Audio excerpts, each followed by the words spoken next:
आज हम सब मिलकर पावन जीवित पुत्रिका व्रत कथा का श्रवण करेंगे, जिसे सामान्य बोलचाल में जिटिया कहा जाता है। और यह व्रत विशेष रूप से माताएं अपने पुत्र पुत्रियों की लंबी आयु, उत्तम स्वास्थ्य और परिवार की उन्नति के लिए करती हैं। इसकी उत्पत्ति प्राचीन काल से मानी जाती है। यह व्रत अश्विन मास के कृष्ण पक्ष की अष्टमी तिथि को रखा जाता है। इसमें माताएं निर्जल उपवास करती हैं और भगवान विष्णु, माता पार्वती, जीमूतवाहन और गरुड़ देव की पूजा करती हैं।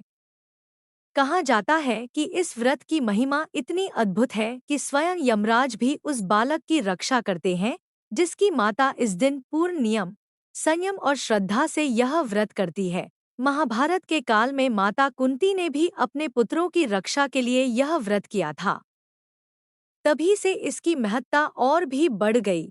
अब कथा का विस्तारपूर्वक वर्णन सुनिए। प्राचीन समय में हिमालय पर्वत के समीप जीमूतवाहन नामक राजा रहते थे, जो अत्यंत धर्मनिष्ठ, करुणामय और प्रजाहितैषी थे। पिता के निधन के बाद उन्होंने राजपाट अपने भाइयों को सौंपकर स्वयं संन्यास धारण कर लिया और वन में निवास करने लगे।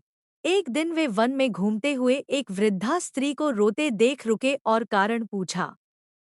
वृद्धा बोली कि वह नागवंश की स्त्री है और गरुड़ देव के शाप के कारण प्रतिदिन हमारे वंश से एक नाग गरुड़ को भोजन स्वरूप देना पड़ता है। आज मेरे पुत्र की बारी है और मैं असहाय हूँ।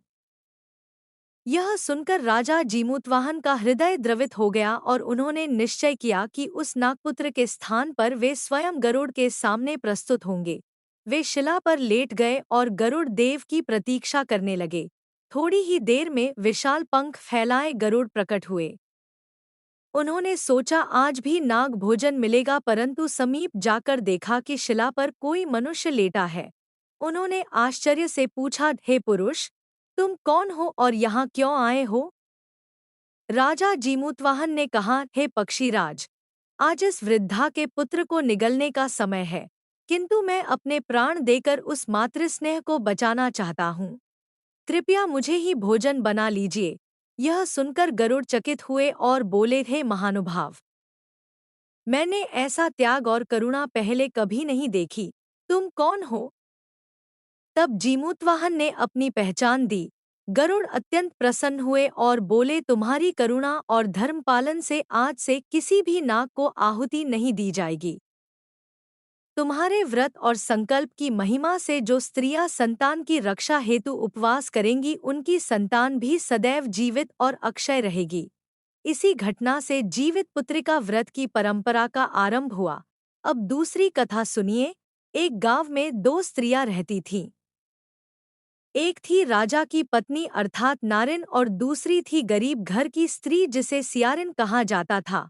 दोनों ने जीवित पुत्रिका व्रत रखने का निश्चय किया। नारिन ने पूरे नियम, संयम और श्रद्धा के साथ उपवास किया। दिन भर अन्नजल का त्याग किया और रात भर भगवान का नाम जपती रही। जबकि सियारिन ने व्रत तो आरंभ किया, किंतु रात को लोभवश चोरी छिपे फल खा लिया। परिणाम यह हुआ कि समय बीतने पर नारिन की संतान स्वस्थ, दीर्घायु और बलवान हुई, जबकि सियारिन की संतान अल्पायु और रोगी रही। गांव भर में यह चर्चा फैल गई कि सच्ची निष्ठा से किए गए व्रत का फल महान होता है और कपट से किए गए व्रत का कोई लाभ नहीं मिलता। इस कथा से हमें शिक्षा मिलती है कि व्रत करते समय नियम और संयम का पालन अनिवार्य है। अब तीसरा प्रसंग सुनिए, जो महाभारत काल से जुड़ा है। जब गंधारी ने अपने 100 पुत्रों को युद्धभूमि में जाते देखा तो वह व्याकुल हो गई और उसने भी यह व्रत करने की इच्छा व्यक्त की, किंतु समय निकल चुका था। वहीं माता कुंती ने अपने 5 पुत्रों की रक्षा हेतु जीवित पुत्री का व्रत किया। इसी व्रत की शक्ति से पांडव अनेक संकटों को पार करके युद्ध में विजय प्राप्त कर सके। अतः यह व्रत देवियों और माताओं के लिए संतान सुरक्षा का अद्भुत कवच है। अब इसके विधि विधान का संक्षेप में उल्लेख करें तो यह व्रत 3 दिन का होता है। सप्तमी तिथि को माताएं स्नान कर संकल्प लेती हैं, अष्टमी को निर्जल उपवास करती हैं और कथा पूजन सुनती हैं। नवमी के दिन व्रत का पारण किया जाता है। पूजा में भगवान विष्णु, माता पार्वती, सूर्यदेव और जीमूतवाहन गरुड़ की आराधना की जाती है।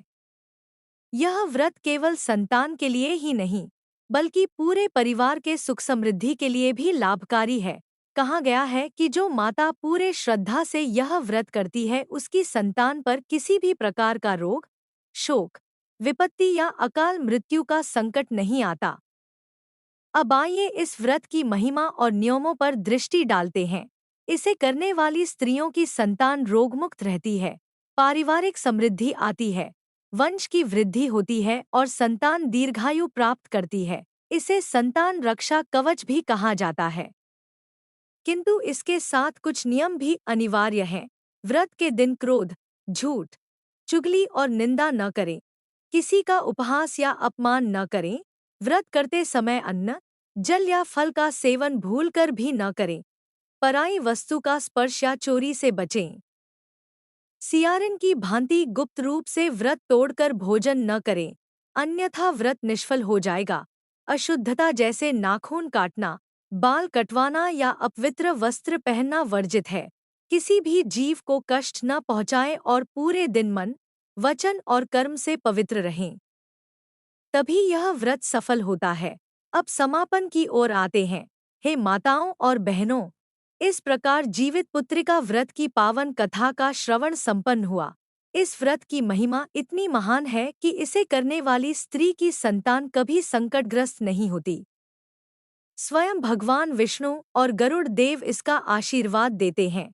अतः आप सभी माताएं जब भी यह व्रत करें, तो पूरे नियम और श्रद्धा से करें और अंत में विशेष रूप से यह स्मरण रखें कि इस व्रत के दौरान भूलकर भी वे कार्य न करें जिनसे व्रत अशुद्ध हो, जैसे क्रोध करना, झूठ बोलना, चुगली करना, किसी का अपमान करना, चोरी करना या गुप्त रूप से भोजन करना, क्योंकि इनसे व्रत का प्रभाव नष्ट हो जाता है। व्रत की सफलता सच्ची श्रद्धा और संयम पर ही निर्भर है।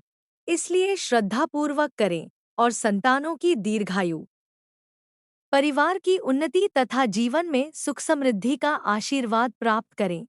यही जीवित पुत्रिका व्रत का परम संदेश है।